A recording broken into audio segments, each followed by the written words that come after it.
Sandra from the Happy Mondays Show. Today we're going to be talking about interviews and how to answer one of the most scary questions: what is your biggest weakness? Tip number one, don't talk about weakness. Talk about areas of improvement. Weakness has a negative connotation. Area of improvement is always positive. Also, when you talk about the weakness, if you focus on the problem or the weakness, you come across as a negative person or very problem-oriented person. Instead, you talk, and I will show you an example in a sec, briefly about the problem, and you focus mainly on the solution. To give you an example, is one of my biggest weaknesses, and I know it's a cliche, it's to be very detail-oriented. And again, if that's your case, it's fine, but acknowledge it, that it's a cliche. So if I was in an interview, I would say my biggest area of improvement is my attention to the detail. And I know it's a cliche, but it's true, it's my weakness. And let me explain you how this is impacting my job. So when it was a case when obviously I'm not native English speaker, so that was frightening me quite a bit. And back in the days I just struggled a lot to write articles because someone one day told me that my English wasn't perfect and so that I shouldn't write articles.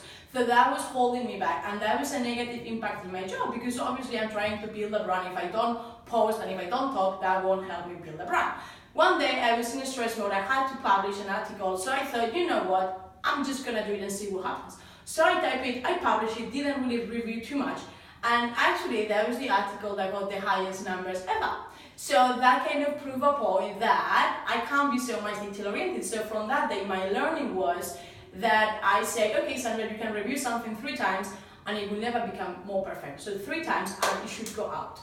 Okay, so by this story, what I'm trying to show in an interview is, which is my area of conflict. Why is this really an area of conflict? By showing an example, a pain point, it proves that it's a genuine conflict. And then I don't talk so much about the conflict, I talk about how am I doing to overcome this. Because again, by focusing on the solution, you are coming across as a solution-oriented person, and then always show that you are improving. So, to sum up, if you have a weakness and you have done nothing to improve it, don't bring it up in the interview.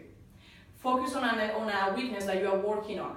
And again, if the job is about sales and being influencing and your weakness is in the numbers, probably doesn't really relate, so don't talk about it. Pick a weakness that it can impact in your job, but obviously don't pick the weakness. Again, if you're in finance, don't say that you're not good in numbers. Like, watch out with the weakness that you pick. But the most important thing, again, is not about the weakness, it's your behavior to overcome that, what matters. So go and try, create different stories, different weakness stories, and let me know what works best for you. Okay, have a beautiful day.